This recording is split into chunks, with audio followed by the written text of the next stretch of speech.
Welcome to Minister Ben Willis Blast Off Podcast, uncut, unapologetic, straight with no chaser. I'd like you to please like, comment, and subscribe. We have another day today. I want to give thanks to my viewing and listening audience for your support. Shout out to the audience. Thank you so much for the support, and I want to bring great content all the time. Right now, I'm here with some distinguished gentlemen. These guys here are... I call them my close, these are very close friends of mine. You know, so to my far right, which would be y'all far left, I'd like them to do the introduction of themselves. So the young man down there in the corner, you know, y'all seen him around a lot of times. Y'all haven't seen his pictures in the post office, so that's a good thing. so go ahead on and without further ado. Yeah, y'all ain't seen me on the milk carton either, so I'm here. Alive and well, thank God. Amron Hammond at your service. Ammo Productions is the enterprise. These gentlemen. And I'm Lamont Harris, a good friend of Minister Ben. We met at the Croc Center. Similar to this, we just sit and talk all day. And I have to get my workout in first because if I don't, Minister Ben has said, and I would sit and talk for hours. Yeah. So I met Minister Ben about maybe 5, 6 years ago. About 6 years ago, About man. 5, 6 years ago at the Croc Center. Yeah. We always have a great conversation. I've Yeah.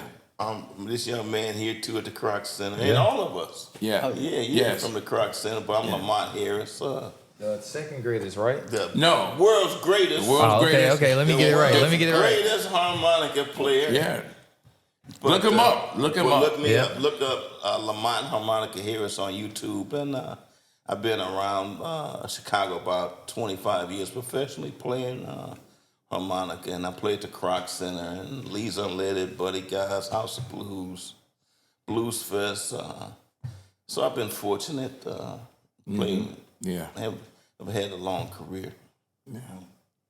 My name's Rickey Lucas, and I met all these gentlemen at the Croc Center. And we would have a good open discussion and talk about things that most people might walk by every day and don't mention. And I'm great. It's grateful that I met these gentlemen. You know, from the youngest to the oldest. Yes. Now, Right. I think the young man over there, he's more inspiration than you see a lot of people. Okay. Learned a lot from him. You know, he Thank know you, what man. he want and he know what he want to do. You know, me myself, I'm retired now. Met Ben Wilson. I met Mr. Ben over at the Croc Center when I was working there, and me and him used to have good conversations. And this is my second time on this show. He invited me again, so I hope he liked me enough to invite me again. Right. Yeah. You know, these guys here, they have their attributes and which describe them. Like I said, the young man, Amron Hammonds, is a very talented, gifted, up and coming young man. Look out for him. I mean, he has multi talents. I say, and he is this country's best harmonica player. Lamont Harris. Lamont Harris, give it up It's to him. awesome, man. Give it up to him. Get out. I would pit him against anybody. Yeah, I would pit him against anybody. Gifted talent, you know. And Brother Rickey, I call him the philosopher. You know, he can put the words in there, and he's well thought out when he says something. You know, some people talk and just, you know, they say talking loud and ain't saying nothing, but he says something that you can actually ponder on and think about. So that's what I like about these brothers. You know, these are like close friends and close brothers to me. It's always an honor for me to be around their presence. So I'm happy for this. But this is what I need for y'all. Right. Talk to him. Last time I There did you the show, go. I got this fish called my baby fish. Right. And I've been trying to get a name for him. And Lamont, you didn't hear about him, but I'm going to reiterate it. He's a betta fish, B-E-T-T-A. Beta. They are vicious. They're called Siamese fighter fish. They don't want to be around nobody. They like being alone. if you put any fish in a tank with them, they'll kill it. They won't fight; they'll just kill it. And have a dominant fish. They want to be alone. They like to swim alone. Personality. Everything. Even and the crazy thing about it is when they mate, if you want to mate them, you have to ease the female in the tank with them. You know, in fact, you put the female in a separate tank and put it next to the tank that he's in, and let them get used to seeing her before you put her in there. And if they get together and they mate, then you got to take her out of there because he's gonna kill her. Wow. So you got to get her out of there. All right, so like, and then how long do they mate for though? Like, you know what I'm saying? Well, I ain't never seen. First, I don't really look at animals mating. I'm just saying. How you know when he done? How you gonna know when he done though? That's the heck of a trick. That's the heck of a trick in that water, boy. Market, though. You can't never tell, man. Yeah. X-rated fish. X-rated fish. Or a new criminal. A peeping Tom fish. Peeping Tom fish, man. My innocent fish. Now You might he's a discover pervert. a whole new genre. Tell them the name you have for the fish though. Tell them the name you have for them. I don't have a name for them. I just call them baby fish, but I'm looking for a name. So people came up with all kinds of names, and I'm still looking. I'm still looking for a name for my fish. And again, some of the viewing and listening audience, they have chimed in and gave different names for them, and that hasn't landed yet. So nothing's really names like Lazarus and Cuddles and all kinds of stuff like that. Cuddles. Nah, not yet. But y'all think about it. When y'all do next show, come on and let us know exactly what the name of the fish is. Okay. Hey, this is something I want to talk to you about. Okay, let's go. Racism in your own race. Let's talk about that. Wow. Racism in your own race. Like Uncle Ruckus? Well, listen, I've heard them say team light skin, team dark skin. Right. You heard that, right? Yeah. That's what they say, the younger fellas, And in my era, they just say you're trying to pass. You're too light, you're almost white. And in fact, they used to say, if you light, you're all right. If you brown, stick around. If you black, you get back. I mean that was a saying. And if a guy was fair skinned in the neighborhood, they just call him a white boy. Yeah. They call him a white boy. And of course, if you was dark, very dark skinned, it was shine, midnight, shinola, all those types of things. Right. And a lot of that stuff had effect on people.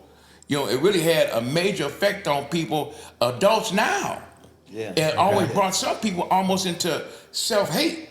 Right. The self-hate. sense. What about that? I mean, what about that? Y'all experienced those type of things? It breeds a form of separation mentally. You can remember being a little kid and if you weren't light skinned or if you was too dark, it separated you mentally. Right. So a form of racism, that's Within your own race. yeah, within your own. Well, it came from initially it came from the Willie Lynch letter, and the first person when I read the Willie Lynch letter, it was an awakening, and I understood how we as a people could hate each other and hate our own race. But the Willie Lynch letter was Willie Lynch was a slave master from the West Indies. He was cruel, but he used these tactics to divide the people, but also to mentally control the person. Right. So what he would do was separate our race from light skin, dark skin. One of the first things he would do was take the male out of the house, Right. and he would make the female the head of the household. Right. And his mindset was to reverse nature. And if you look at our society today, that's exactly what happens, because you see black females head of the household. Right. And for us, it's a natural accepted policy because we grew up and see it. But we don't realize that came from slavery. That was Right. was one of the effects of. So what he did, he took the light skin slave. He took him out and he put him in the house and he separated them. Yeah. Right. And he turned him against all the Right. blacks. Right. And that strategy goes on to this day. To this day. And I think once you realize and understand where it comes from, that you won't perpetuate this hate that we have. That's right. Often wonder how us as blacks could just kill each other. Like Yeah. with we could kill each other with no remorse and no just remorse and just the pure hate that cold. we had. But if you look at if you even look at Django, all the movies where they had the Mendigos fighting each other. Yeah. Exactly. And we were bred, even in James Brown, the movie James Brown is interesting, where they would take the black kids for entertainment and they would tie them one hand behind their back and tie them to each other, have them fight as Right. entertainment. Yeah. And the winner was celebrated by the white people Sure. and given Sure. special treatment. So that behavior that we have toward each other It's calculated. it's calculated. Oh, yeah. But I think it's up to us as a people to stop that. Once you understand it, you can stop the perpetuation of the Yeah. behavior. Would you see? I'm gonna slide this microphone over.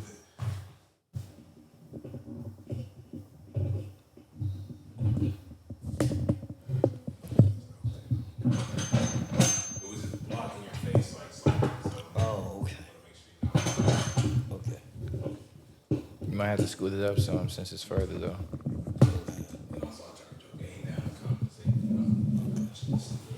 Okay. Okay.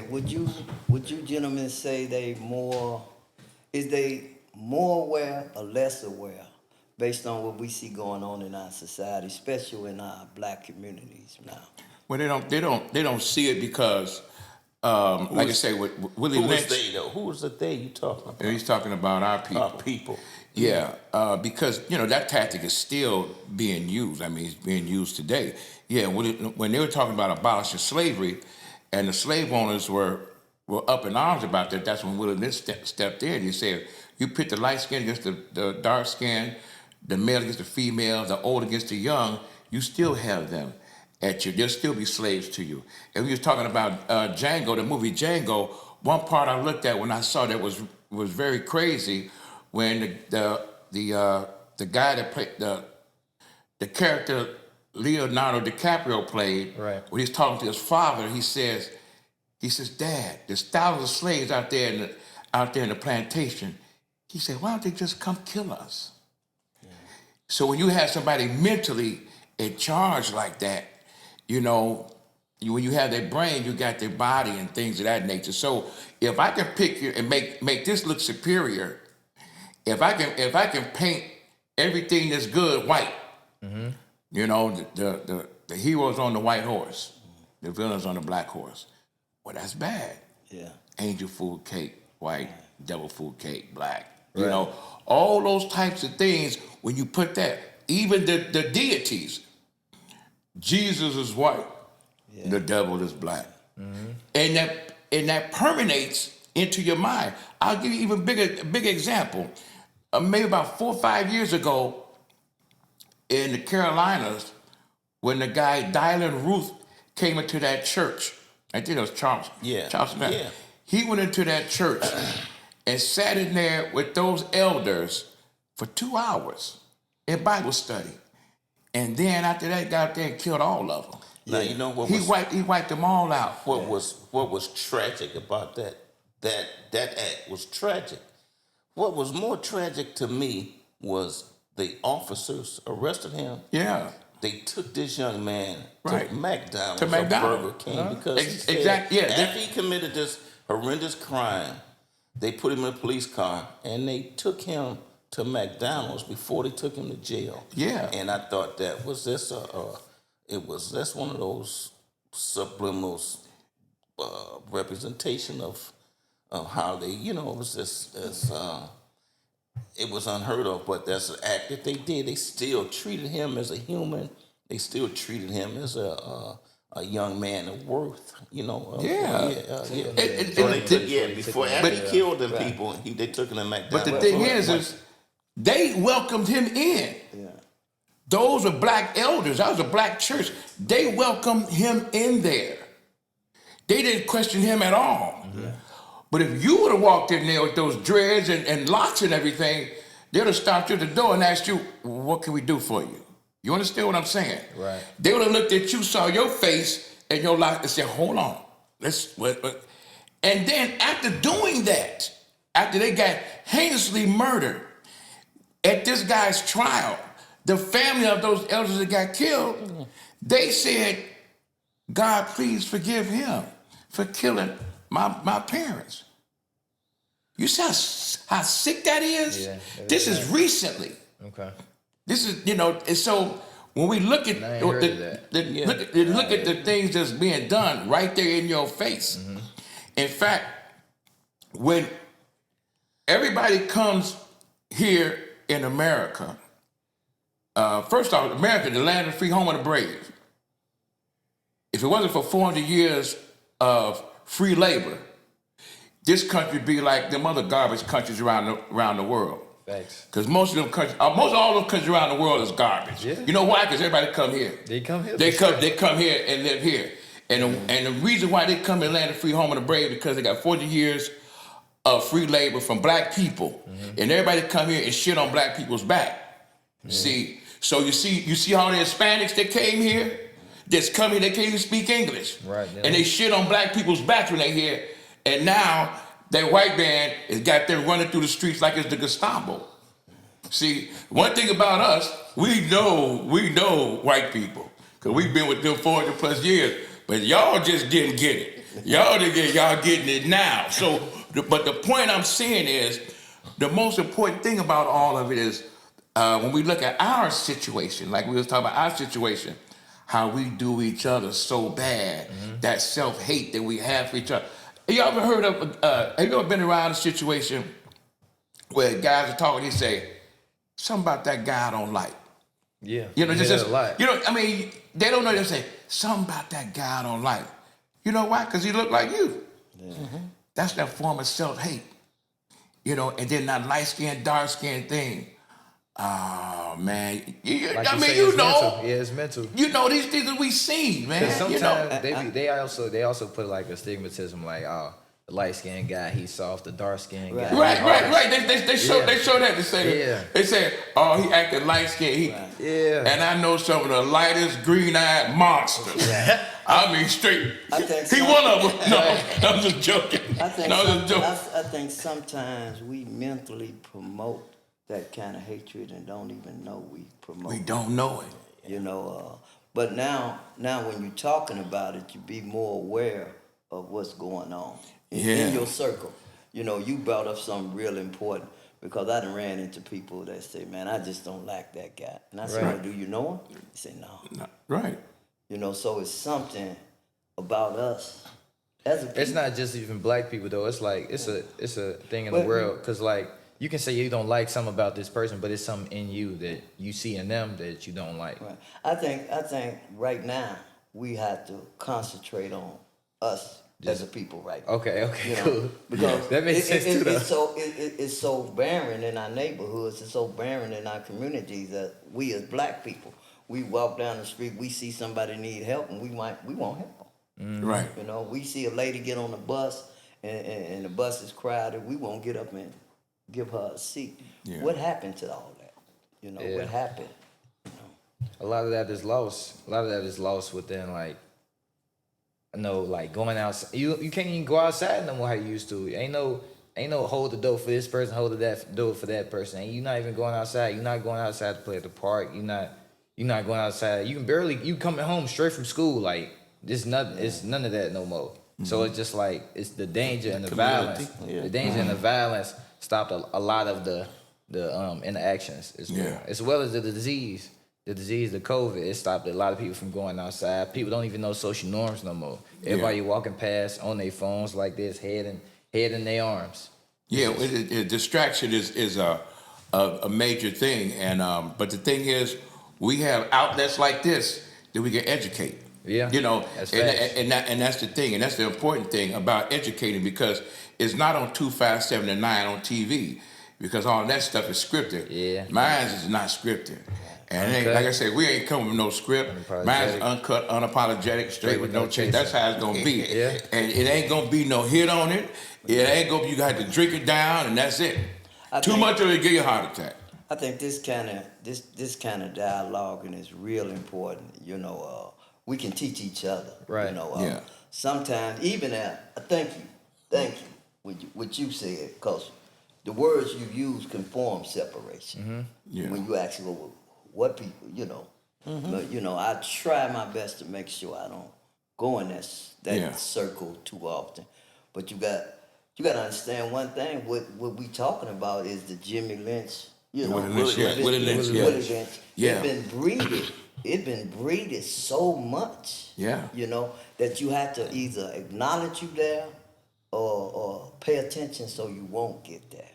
I mean, even raising a kid in a household full of kids, say you got 5 kids and you start treating one better than you treat the other. That's that form of that doctrine there. It is. Yeah. You know, because the little brothers or little sisters that grows up with that, they have a resentment. They Sure. design a resentment. Sure. Well, mom and dad treat Ricky better than they treat me. You know, and so it be documented as you grow up in your household. You have to watch it in your household. It feels so good to have a person with a like mind, like trauma, going through the same things. It's like almost trauma bonding. It's a good thing sometimes. But it's just like, you know, we both working through adversities at the same time. So I say yeah, I would date inside my race. Yeah. You date outside. Would I date outside? Yeah, but it ain't gonna be the same as home. I mean, Home Wait a is minute. home. Like you know, you go over there. Oh, that's a cool house. You know, so they what? got. You'd go over and just like have a couple kids and just that's a bad thing now, right? So when you start dating out, it leads to that's what it leads to. Right. So that's when if you date out and you start, it leads to it's serious. It's serious. You start dating and sleeping with other people's. Have you ever dated outside? Never No? have. I never have dated out, and I never have. No, I have. I've been fortunate that I have. I love. You said black you've been women. fortunate. Yeah, Wait a minute. Wait, Yeah, it's fortunate to be with You know what? somebody I'm else. serious. I've He been said he's fortunate. not fortunate. I've been married 35 years. And Yeah. Mr. Bill met my wife. Yeah, so beautiful I'm lady. fortunate. Yeah. I recognize how fortunate I am. I realize.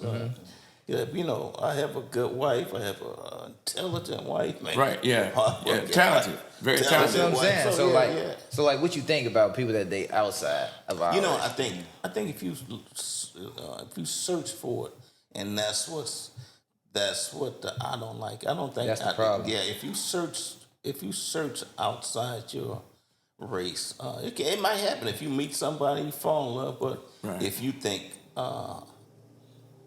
Also, hold on, let me cut you off there because I got some homies that be like, man, these black girls ain't talking about nothing. They ain't talking about nothing. And that's that self-hate we was talking about. Because when you have a problem with your own race, you say, well, I need to go and date somebody else outside.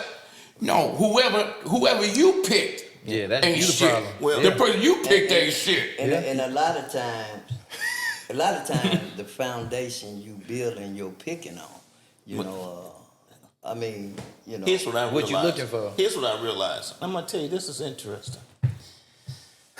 I realized this by watching judge shows, divorce court. So I noticed when two guys is dating, or two women are dating and divorce, they have the same problems. Yeah. And it all boils down to content and character. If you're a person that steals, cheat, don't take care of business, you can marry a monkey and you're gonna have the same problem. So seriously.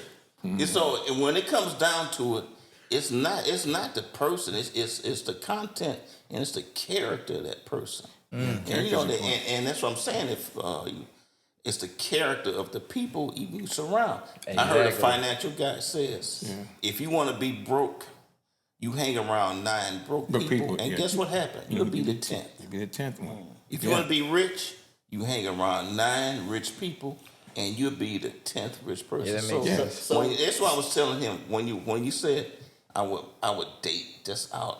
You have to be careful. I think a lot of men, a lot of people. Period. You just when you start dating and get involved with women, or But they tired of it.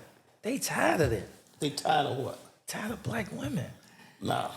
I mean, It's the women. It's the I- women well, that they. It's the women the that they. attitude. It's the women that they're around. Right. Yeah, And okay. my thing is how can you say you tired of a human being to go get gratification from another human being? Because they gonna cheat on you too. I mean, They gonna cheat on you too. the same problem that you are running from, you run right into it. You go date a Mexican, you go date a Spanish girl, you go date a white girl, you go date, and you run into the same thing. You see the same in thing. relationship. And you that's know- go that's ahead. why I say you got to learn how to get over those obstacles and deal with them obstacles based on the people you choose to be. Okay. part of. so the most important Alignment. part in that is not the other people. It's you. It's you. Once on, There you you have go. you have to work on yourself, and you have to control those impulses in yourself, and choose wisely. Choose wisely, because it's let's say you in your early 20s, Yeah. you have a baby. That baby, you are responsible for that child through your 20s, 30s, 40s, and 50s. So you have invested 30 years in get just one. That's just if you just have a child outside your marriage or out of wedlock, if not married. So you have basically committed your whole adult life, and that from one decision there. Yeah. So it's just crucial. What you I think, know Ben this dude, Willis? I know this dude named LT. A guy I grew up with, and he was dating a white girl, and he said, "Man, listen, she gave me so much good loving. I let her call me nigga twice." You know what I mean? I just say, what? He told himself work.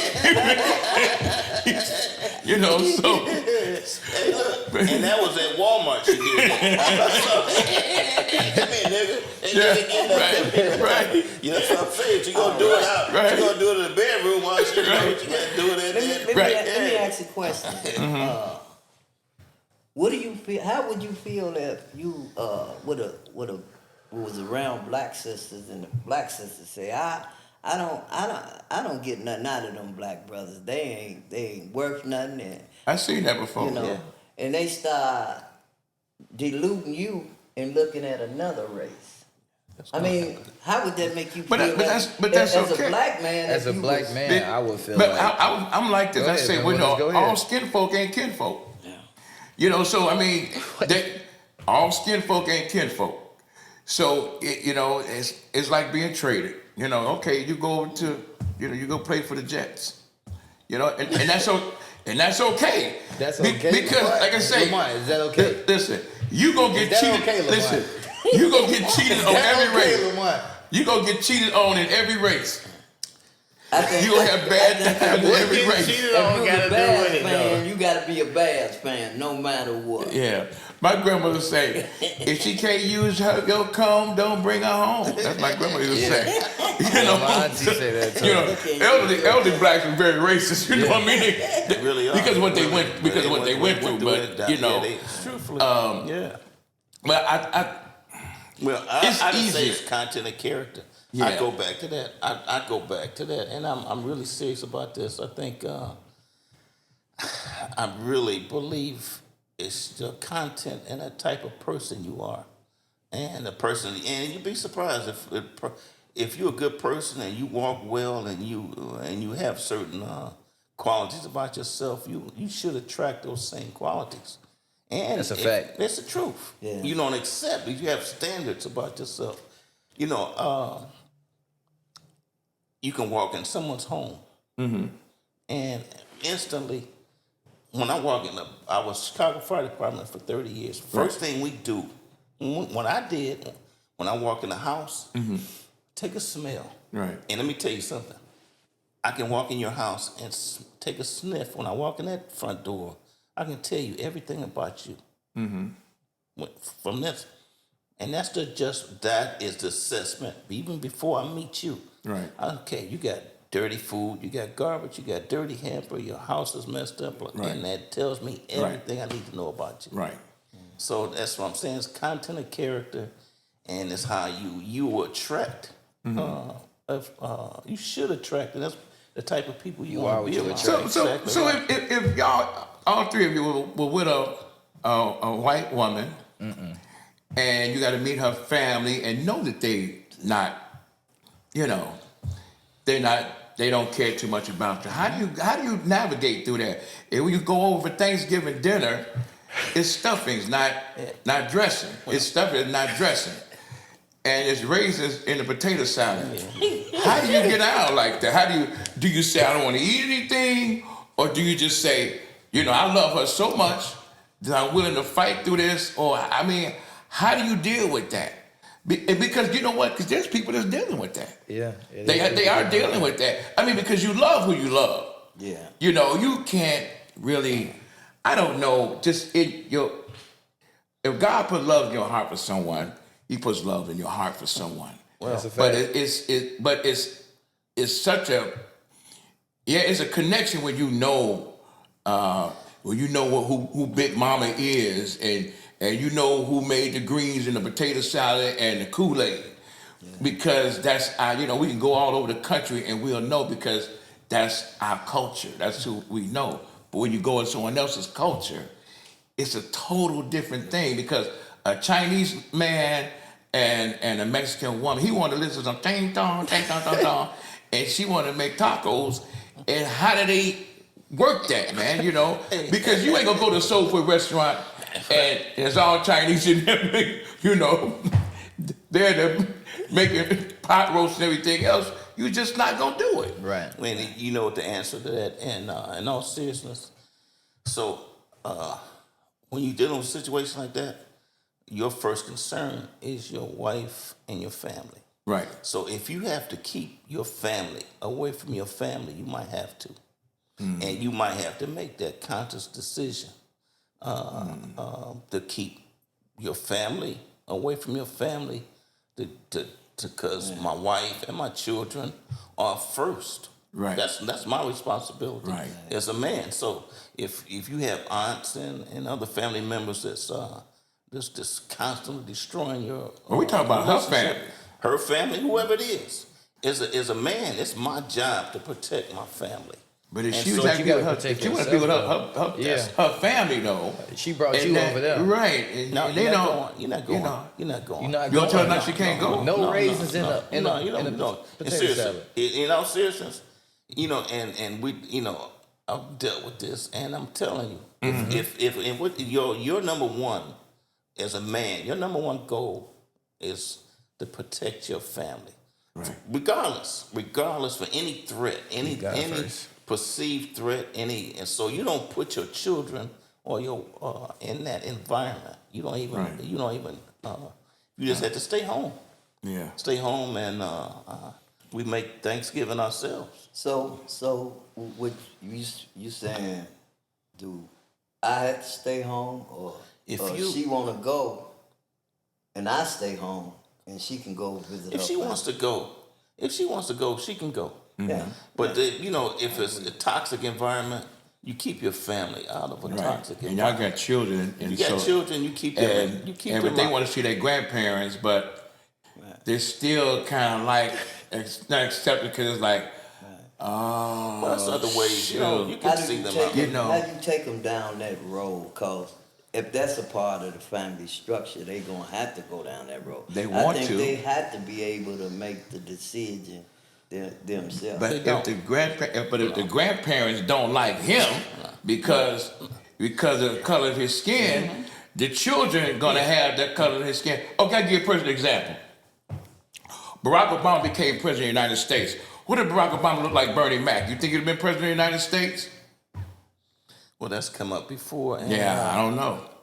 What you think? I think he brown enough. No, I don't think he would have been president. No, because he looked at the color of the skin.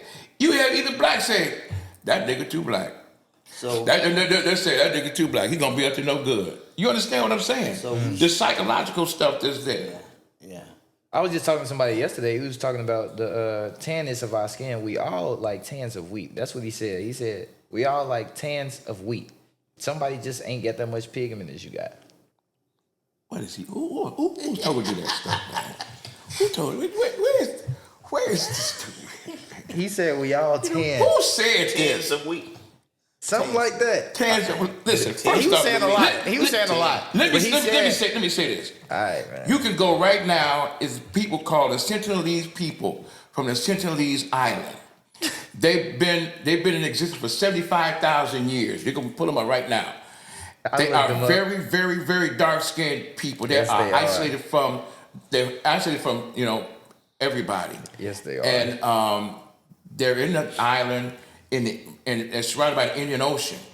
When the tsunami comes and wipe out people in India, it don't get them. They know how to go to the higher ground with the with the animals. It don't get them. And this white guy went out there with some of his friends.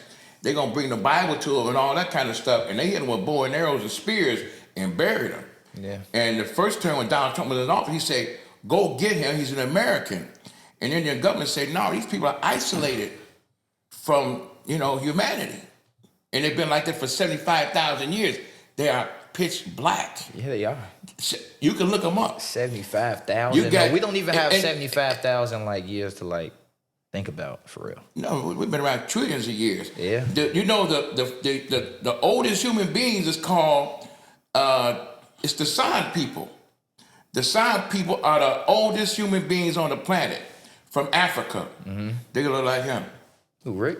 They look like him. Lamont? The San people. They have slant eyes. Look like him from Africa. Still here. They have Mandela kind of look like them. If you look at Mandela, kind of look like them. They call the San people, S-A-N-S. Mm-hmm. Yeah, in Africa.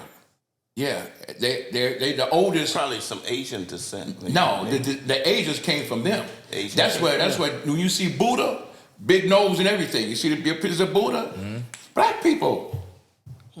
All of that comes from black. If you want to go Where do we get Caucasian? Where do we get the other? Okay, let me show you something. Where do we get the other side? Let me show you something. If you take a black piece of paper and put it in a copy machine, and then take that copy and put that in a copy machine, you can keep on until it becomes white. That's a fact. Every color, because black is a dominant color. White is recessive. That's why we can go and sit out there in the sun all day. White people, because they have recessive genes, they'll die. The sun will kill them. So they are us, or they are us? They get mesothelioma, which is skin cancer. It kills them. So, I mean, that's a biological fact. Right. And they take their chance to try to do it. So when you talk about skin color and stuff like that, they can't sit out there on North Avenue Beach in 95-degree weather, sit under the sun. It'll take them out. They gotta have sunscreen on and lotion. But yeah, you make all the colors come out of black. Everything, all lights come out of darkness. So even though we tracing, we going back, we done went way back good because we should know our history. How do we solve our problem today? Understanding the dynamics of, because the United States of America is foundation is based on white supremacy. It is that the Ku Klux Klan don't wear they don't wear that no more. They don't wear they don't wear that hood no more. They wear judges' robes and doctors' smocks and things of that nature. And we need to understand that. We need to understand that. And once you become educated and you think and become positive, take care of your children and your family, and you get that into them, and then your example will lead to other things. Because people watch you, Rick. People watch you, Lamont. People watch you, Amron. Watch these People other watch brothers you, here Ben. that are behind the cameras that y'all don't see. Yeah. These are brilliant brothers right here. Shout out to them. and they watch you, you know, and they watch you, and your examples are always on display, because there's certain people that we watch. When you were playing harmonica, you was telling me one story how you know, because I was wondering how did you start? Talk about that, man. Hold Talk on. about your You what got a made you harmonica. decide to start playing it? Let me say this about the harmonica. The harmonica is an instrument, and I thought about this today, that it transcends color.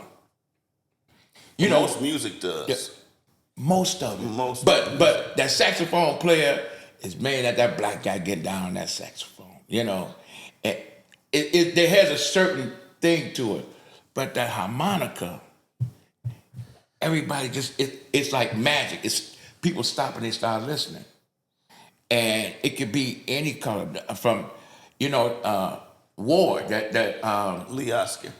Yeah. you know, and that's one of the things that I like more, because that harmonica that's in there. But then the harmonica is the home on the range. So I mean, we want to give the viewing and listening audience a treat, because you are getting ready to witness. You get ready to witness the United States #1 harmonica player. It is a pleasure for me, man. The world's greatest. You I'm know, Lamont Harmonica Harris again, and these are all my friends, and I'm a retired Chicago firefighter and engineer. I'm retired from Chicago public schools for 30 years. And when I was approximately 38 years old, I started taking lessons at Old Town School of Music, and that led me into a career of a music career that I really never saw coming. And so I dedicated years and years, and I still practice every day. I still practice scales every day and the fundamentals of it. But I started playing, and I play. You say war?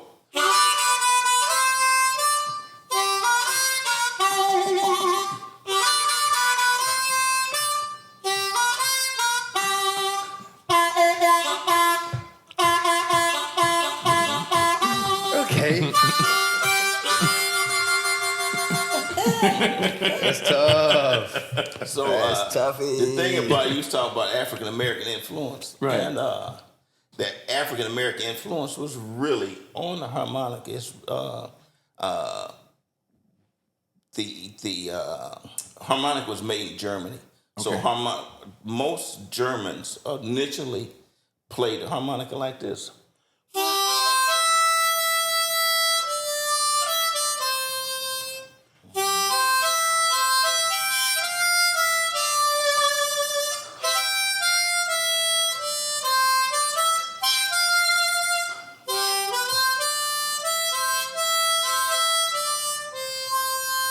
So what that was called first position, That's tough. and that was really all blow notes.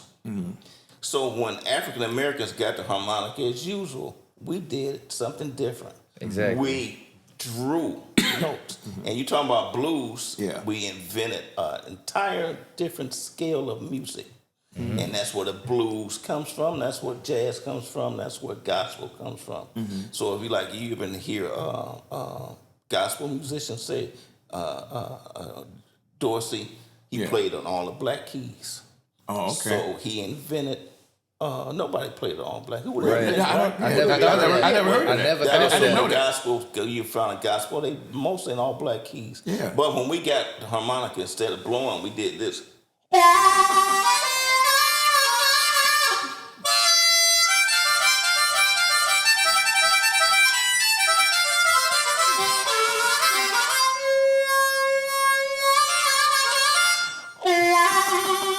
So that was all tough. blow notes. Thank you. So what else we started doing was imitating everything we heard. Because they all worked out in the fields. Yeah.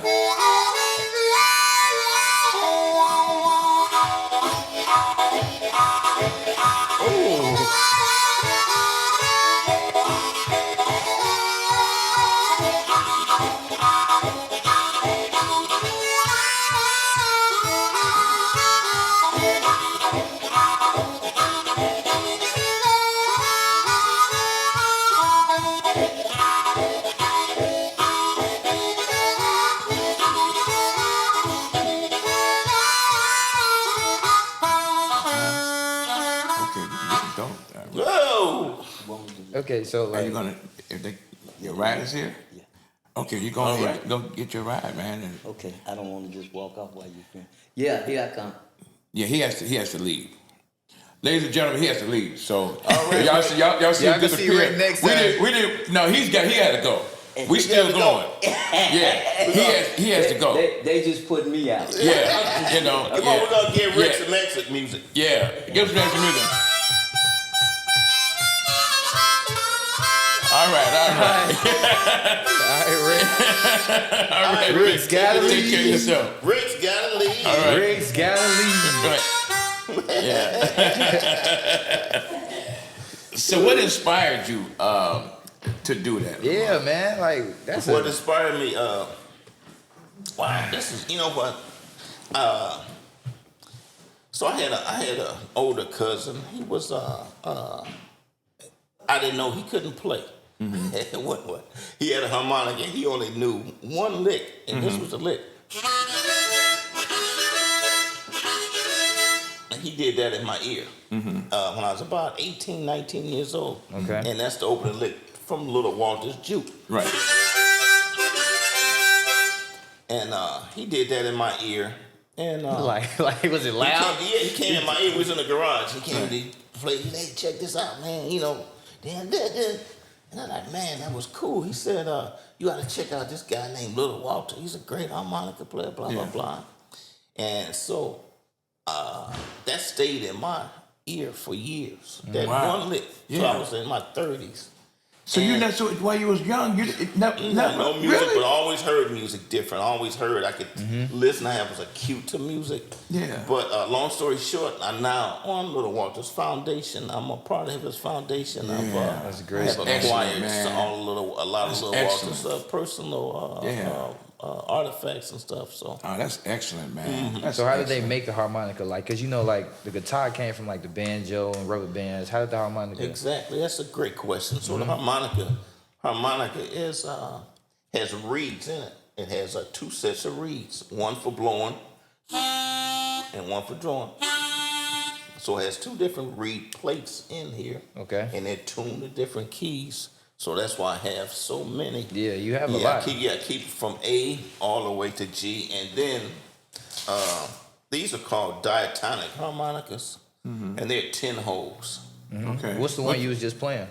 Diatonic, yeah, Okay. 10 holes. So to get these out of here, I have to have air in and out of every hole. And it's a technique that we do.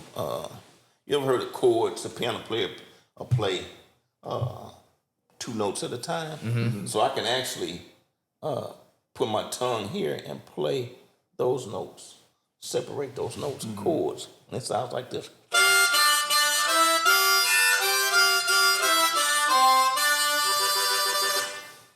And so you use your tongue for different sound effects, slaps.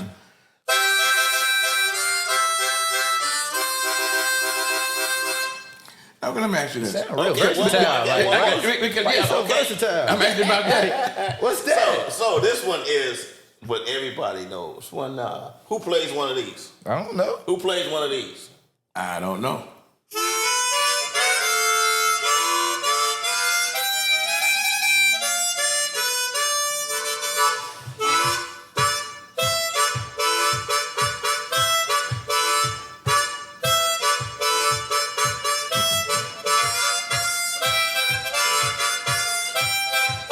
I don't know. Who is it? Who? So this is called a chromatic, and this is one that Stevie Wonder plays. Right. Everybody knows. Right. Yeah. Stevie Yeah. Wonder plays it. Yeah. And so to hit the black keys on the piano, Right. flats or sharp, you just push this button.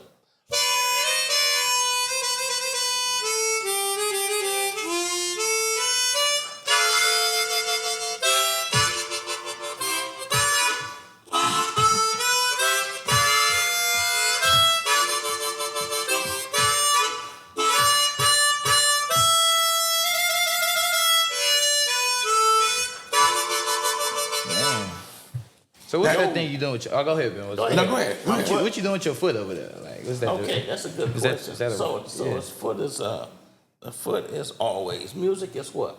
Rhythm. Time and rhythm. So Yeah. you always. Yeah. So it helps me. Right. And you know, it's interesting. I learned that from a piano player. He was my father-in-law, Dave Green, man. The family Yeah. used to play with him, and so every time he would say, "Hey, pat your foot, man." So patting your foot keeps you on time. Keep your time. So when I come up to start a song with a band, I'm up with a band and I have the rhythm in my head already. Right. I come up to the bandstand, they say, "What you gonna do?" I said, "Oh, I'm gonna do a shuffling G." And I said, 1, 2, 1, 2. So I count the rhythm off automatically, and usually I was telling somebody. Usually, like when I'm playing with a band, I start the rhythm. 1, 2, 3, 4, and the drummer starts. Right. Guitar player starts, and once Right. the band gets started, then I come in. Once I get them started, once I get the train rolling, I come in. So I you can the play. conductor. I conduct. Okay then. Let me ask you. You have to. Oh, You yeah, had- Warren, it's 3:26. You have a 15-minute grace period though. Okay. So 3:30, you got 15 minutes. Okay. Well, we're gonna be done at 3:30. Okay. Yeah, we be done at 3:30. No problem. You have to be in shape to do this. I mean, is it fat harmonica players and skinny harmonica players? Yeah, you know what? You know, because you gotta have, because it's a wind. It's a wind. Exactly right. It's a, it's a Where's my, wind instrument. You see my bag? My harmonica, that black bag. You know. Well, anyway, yeah. Pass me that black bag, and I show you something. Thank you, sir. I show you in my black bag here. You know they got baseball players. Fat. Well, usually, not no fat one. usually in my bag, I carry a sweat towel. Yeah. So from the first 2 or 3 songs, it's like a jogger. You ever start running? Yeah. You jogging, huh? Well, it's jogging. It's a cardiovascular workout. Right. So you break a sweat, and once I break that sweat, I know I can play all night. Yeah. Like when I play House of Blues, I play from 8 o'clock to 9:45, hour and 45 minutes. Yeah. We take a 15-minute break. I have to come back and play from 10 to 12. So it is a tremendous cardiovascular workout. Yeah. And you will break a sweat. But a funny story. Everybody thinks harmonica is easy for some reason, and the saying Because is it's so small. it's so small and everybody has one. Harmonica is the easiest instrument to play, but it's the most difficult instrument to play well.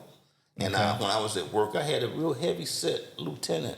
He said he could play, and he said he had some at home. And I told him, I said, "Well, bring them next day, and I will help you." Right.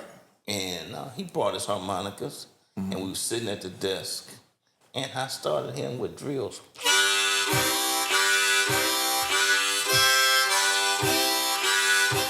About 10 minutes of this, he put the harmonica down, and he couldn't catch his breath. And we at work, right? We're at the firehouse. We got an ambulance and a fire truck. He looked up. He said, He need oxygen. I told him, I said, it's a true story. He said, I can't breathe. No, he can't breathe. I said, you serious? He was like, So I got up and as far as fire department procedure, I rang the bell. Bang! Everybody come running. I said, "Hey, you gotta get it. He passing out." From the harmonica. And it's a true story, man. Yeah. They put oxygen on him, everything. And man, it was funny. I didn't want to laugh at the time, but when I thought back, I said, "Yeah, he don't want no more." So That's the last lesson is. a fat harmonica player won't be able to make it there. But it's true. And you know what? I'm just saying. You know what? It has I have a good friend. He's a military guy. He's in my Corvette club. He was a student of mine. He in your Corvette club. Yeah, he's in my Corvette club. Right. No, they Corvette club. Yeah, I'll be in the Corvette club. But Anyway. Listen. What happened to him? He started playing the harmonica. He got really good at it, and then he had a cancer, and he started taking radiation, and he started taking chemo. Yeah. And it affected his health, it affected his wind, and every day he kept his strength up by playing harmonica. What? And the doctor had given him, if you ever go to the hospital, you know that little thing, he blow with the ball.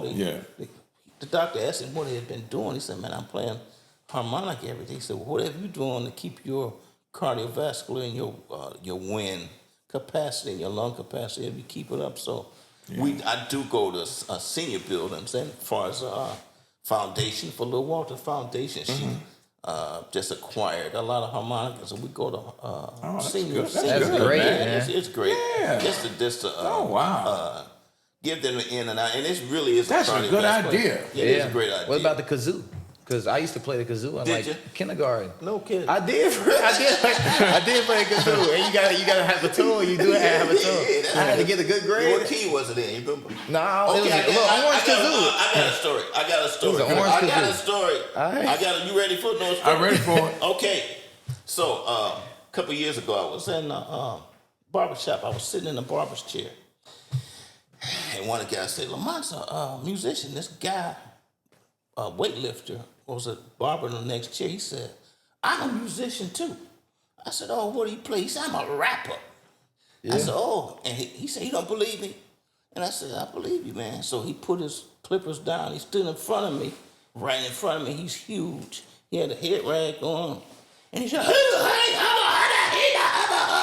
he started rapping. And I'm sitting there, and everybody in the bar was like, whoa, man, you know that was hard. It probably was. It probably was. Check this out. Right. After he got finished, I asked him, I said, "Hey, young man, what key was that in?" Any music, any key, it's going to have a key. And if you look at Kanye, when he's doing his raps, he's sitting at the keyboard. Mm-hmm. You know what that means? That means he knows musical structure. Yeah, he a great producer. Well, part of being a great producer, I think for musicians, when we look at rappers, I think that's what the conflict is. I play. It's not actual music. Well, there was rappers in the 40s. You know, I got content of rappers in the 40s. But before anything, fellas, we gonna have to wrap this up. This was I mean, this Wrap was it a up. great What y'all wanna time, wrap it man. up? I'm gonna play a song before we go. What song you want to hear? Riding Dirty. Riding Dirty. Riding Dirty. Riding Dirty. Okay, all You right. got the beat to it. I'll play to it. You got the beat. I don't know. Let's Oh. see. He don't know the beat. You know, just impromptu. But I'd like to thank everybody for tuning in. Shout out to the again. audience, man. Like, comment, and subscribe. Amron, what you got going on? Anything that you have? Hey man, we learning new instruments. We gonna learn how to play harmonica, and we joining the Corvette Club. We passing our test soon, so we gonna have the funds to do it. You know what I'm saying? And we, working on greater, better things, editing, chopping up stuff, making things better, making the world a better place. Godspeed. What you got, Lamont? What you got? Let me see. I was stressed.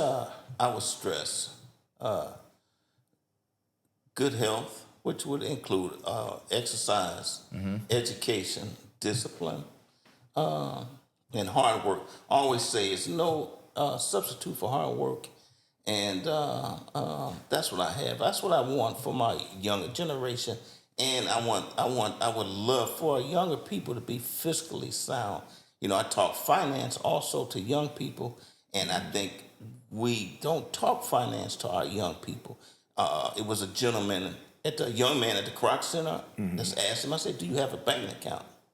He was about 20. He said, "No." I said, "You working?" So I said, "Tell you what, we'll go across the street. We'll open you a bank account. We'll open you a savings account. We'll get you a debit card." And no one had ever done that for him. Yeah. So that's what I hate to sound like an old man, but when I look back now, I think that's what I would like to instill fiscal responsibility into our young people, and it's never too soon. We could start open up savings account, bank accounts for our young people, and have them watch the stock market. That's right. Just turn them nonsense off, turn the stock market on, and let's teach them about money. Teach them not to get away from the consumer attitude. Yes, sir. And I'm gonna tell you, I'm gonna leave you with this. Other day I saw on the Financial Channel, if you had to purchase Apple stock instead of the Apple phone, when the Apple phone came out, iPhone, if you'd have bought the same amount of money, if you'd have put in Apple stock instead of buying an Apple phone, you'd have $250 million now. Sure. $250 million. Sure. Not buying the phone, but buying the stock. Just buying the Conscious stock. decision. So Buying the yeah, stock. that's What you I got, would- Ben Willis? What you got coming Yeah, up? Thank you. First, for it's a that, man. pleasure. It's a pleasure. And yeah, financial literacy is very, very important. You know, they say you can't even get with a woman without, they say no romance without finance. So, you know, you Yeah. got to have that. Of course, money out of sight start a fight. So, you know, and it's so important. And we have to do that too, put a discussion talking about financial literacy, because that's definitely needed. Yes, sir. But I want to thank everybody for chiming in. Thank you so much for being again. This is Minister Ben with us, Blast Off Podcast. Unlike Unapologetic, Straight with No Chaser. Go ahead. Lamont Harris, take us home, man. Yeah.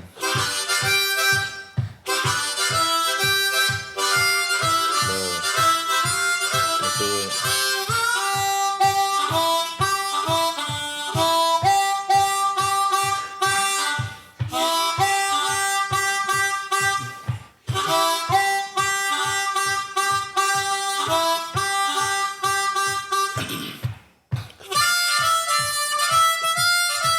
Keep going. Keep going. Keep going. Keep going.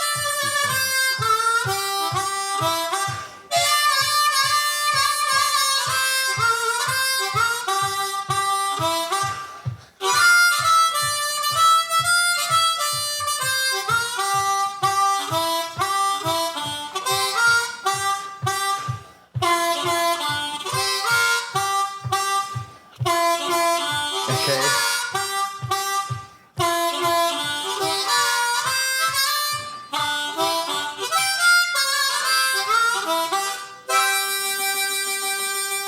All right. Yeah.